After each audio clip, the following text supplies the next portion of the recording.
Okay, just want to share with you a few new beta releases in HubSpot, one of which I think is a long time coming, that is going to be really helpful, and a couple of which just bring the power of HubSpot that's used in different places, like the website pages, landing pages, kind of into the forms section.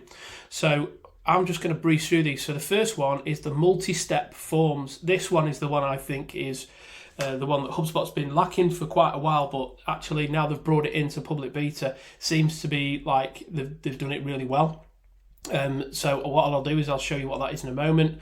The other couple are the CRM and live validation on forms. So live validation allows you to sort of, if you haven't read the beta, it allows you to put validation rules on certain fields so that you make sure you get the data entered in the correct format. So you don't get letters in a numbers field, or if it's a currency field, you can set it to 2 decimal places and so on.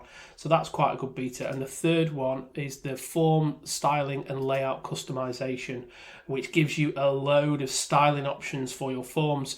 What we tend to do when we're building websites is we obviously put all the form styling in the theme of the website in HubSpot, and then we set all the forms to be raw HTML, so it picks up the styles from the website theme. However, quite a lot of people don't use HubSpot for their websites. They embed forms from HubSpot on their other websites that sit outside of HubSpot. So this allows you all of these changes, which is quite intense. Really, there's a lot of styling options in there. Allow you to style your forms. When you've got a website outside of HubSpot, you can style these forms to look like your proper brand styles. So that's a good one. But the one I really want to talk about is the multi-step forms. So let's go over to the form section. So in the form section now, you'll see we've got a banner at the top that says we're in the beta for the new forms editor. If we click create form, we get options for the legacy form editor, which you'll all know and love, or the new form editor. So if we click on the new form editor, you can see it's in beta, and then click on next. What we get now is a completely different layout compared to the previous one. So previous legacy form editor had the tabs across the top for the different sections. Now we have this menu along the side with the icons on, which brings it in line with the website pages, landing pages, and blog section. So I'm going to go in reverse order. If we click on the settings cog on the left hand side, this is where you get all your settings to set contacts as marketing, contacts, pre-pop fields, set a life cycle stage, or if you click on the submission settings, this is where you can send an email to contact owner or other users. So previously that was in a tab across the top. We've then got the icon above it is automation. If we click on this, again, this used to be a tab across the top where we could set some basic automation options on the form. We then have the plus sign, the styling pencil, paintbrush, and then the layout. So those who have built website pages, landing pages, blogs before will be used to the plus sign and to this little document tree for the layout. Those do exactly what you'd expect. If you click on layout, it gives you the layout of your forms, and you'll see the forms now as I'm scrolling. This is a multi-step form, so this is step 1, and on the layout tree on the left hand side you can see we've got step 1. It's got those drag and drop areas, and then you can see we've got step 2, and we've got an on submit. If I scroll across, you can see step 1, it's got an image in there, it's got a rich text box, it's got your fields and a next button to take you to step 2.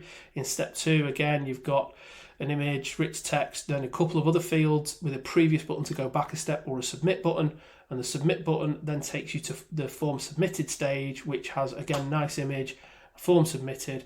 If we actually click on these in the document tree on the left hand side, you'll see you can add another step.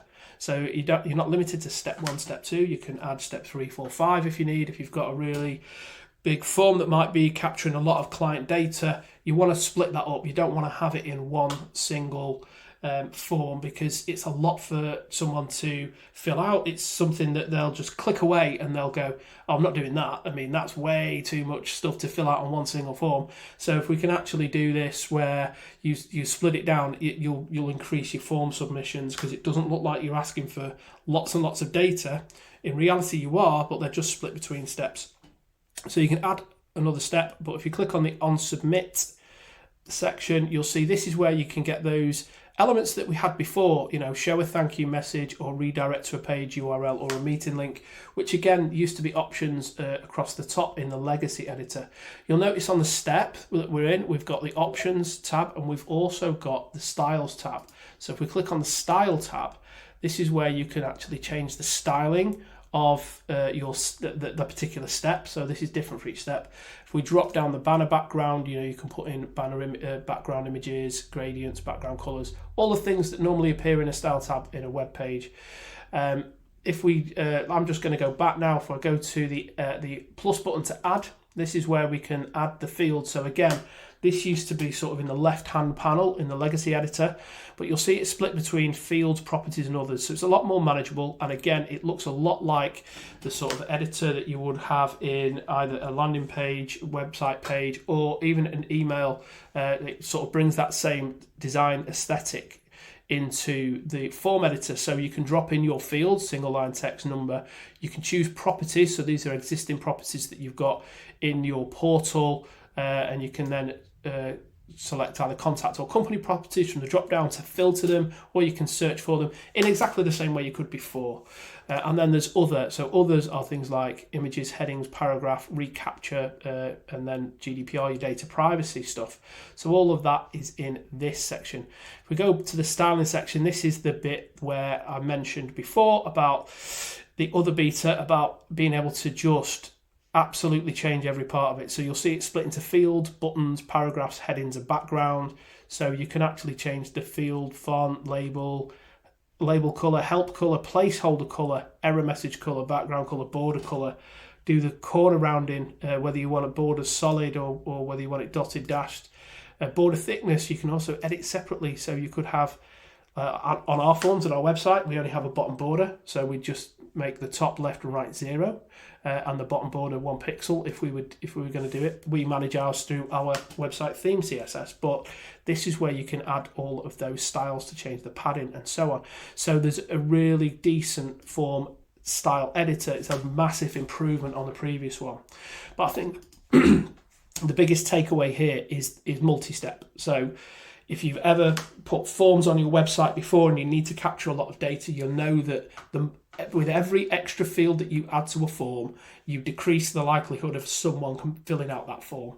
So if you can reduce, or if you can make it look like less, then more people are going to be engaged with the form. Also, once someone has started filling a form out, they've made that commitment to actually fill that form out, or to fill some fields out. So going to step 2 and just filling in step 2, well, it's only another 2 fields. So I'm almost done. So even if you've got a step 3 that only captures 1 more field, then again, it increases your chance of getting those forms submitted by splitting down some big chunky forms into smaller manageable chunks. So yeah, that is the 3 betas for forms. So I think you should definitely check them out. We're definitely going to be starting rolling out more of these multi-step forms. It's something we've been wanting for a long time. So yeah, a really decent update that's literally just been released last night from HubSpot. So yeah, should check this out and you should see what these can do for you.